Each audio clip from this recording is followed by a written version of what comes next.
Hey student athletes, my name is Toya White. I am an academic coordinator with Inspire Athletics, and I'm also the author of Knowing What It Takes, a guide for student athletes to become eligible per NCAA Division 1 and 2 standards.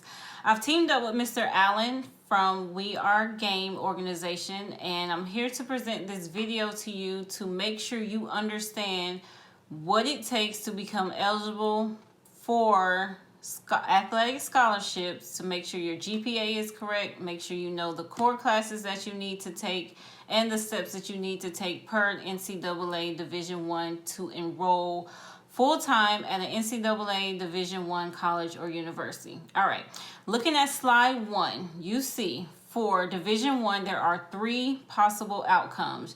You can either be a full qualifier, that is competition, receiving athletic aid, scholarships, and playing, all right? And practicing, I'm sorry. Competition, practicing, aid. That's a full qualifier. Then you have what's called an academic redshirt. That is athletic aid the first year and practice, but no competition, okay? And then, of course, your non-qualifier. That's no athletic aid, no practice, or no competition at all. You just didn't do what you needed to do, all right? So, looking at slide 2, focusing on Division 1 full qualifier. This is where we want all of our student athletes to be. This is why we're doing this video, to make sure you understand what it takes so you can be a full qualifier. You don't have to worry about anything when it gets to that point, because you would have been done everything that you need to have done to be where you need to be. All right, so a full qualifier, that is 16 core credits on your transcript in the following areas. You have to have 4 years of English credits on your transcript, 3 years math credits, that's algebra 1 or higher, 2 years of natural or physical science credits, a lab if your high school requires a lab, and then 1 year additional from the English, the math, or the science area, 2 years of a social science credit, and then 4 years additional from any of those areas, and a foreign language or religion course. Now, let me talk to you about the foreign language.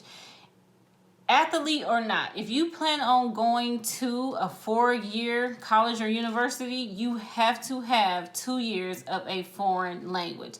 Please, please, please don't let anyone tell you that you don't have to take a foreign language.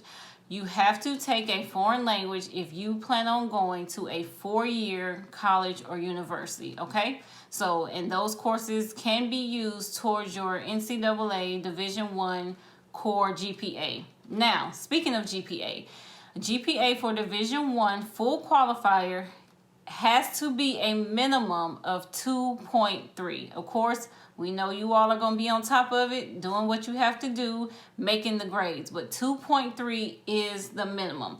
Another important factor that you can see here on slide 2 is out of those 16 core courses, 10 of them have to be completed before your 7th semester.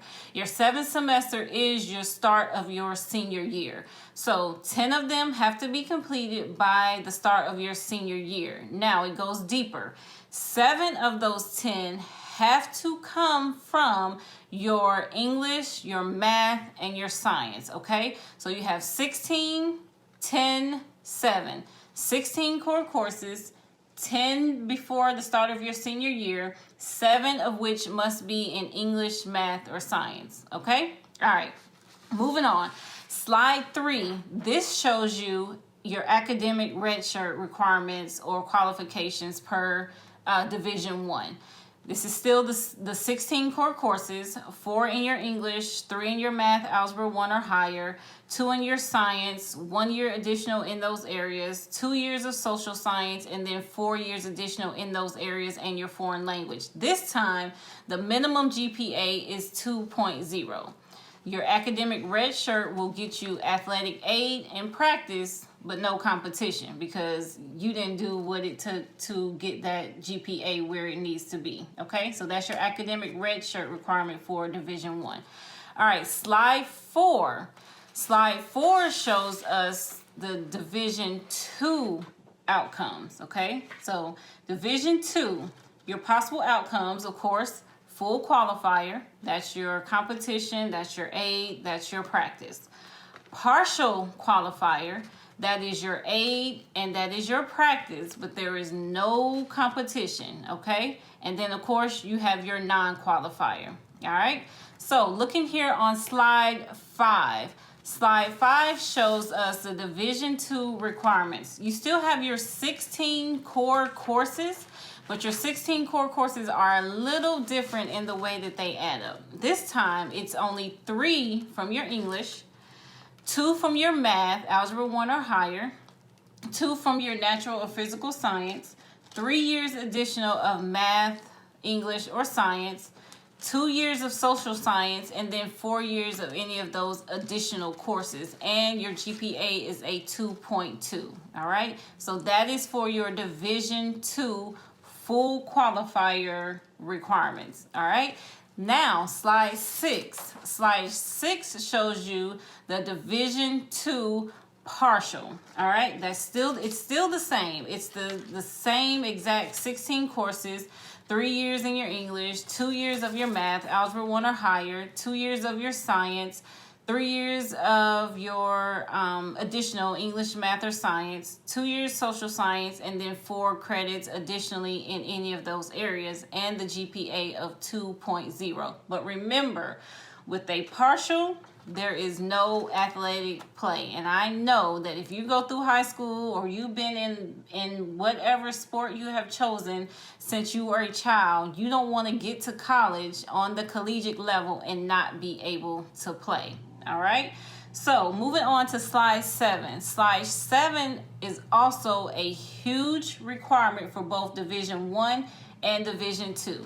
It is your SAT and your ACT.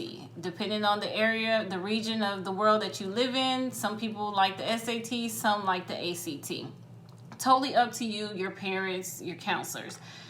But you have to have the scores that match your GPA. It's what's called a sliding scale. I will make sure you have the link to the NCAA sliding scale below this video, and it'll show you what you need to have per your GPA. I will tell you this: the lower your GPA, the higher your test scores have to be, okay? So we want to make sure we are focused, we are making the grades that we need to make so that you can have what it takes and not have to sweat and work as hard as because you want to put that work in from the beginning. Another important factor is when it comes time to take your SAT or your ACT and you're filling out the schools that you want to receive your report, make sure you put this 9999 in for the NCAA to receive your scores. It'll just make things much, much easier, and they'll have your information. So when it comes time for you to do your eligibility and you sign up for the website, the eligibility, also called Clearinghouse, they have that information, okay? So moving on to slide 8. This is very, very important that you know exactly where you stand.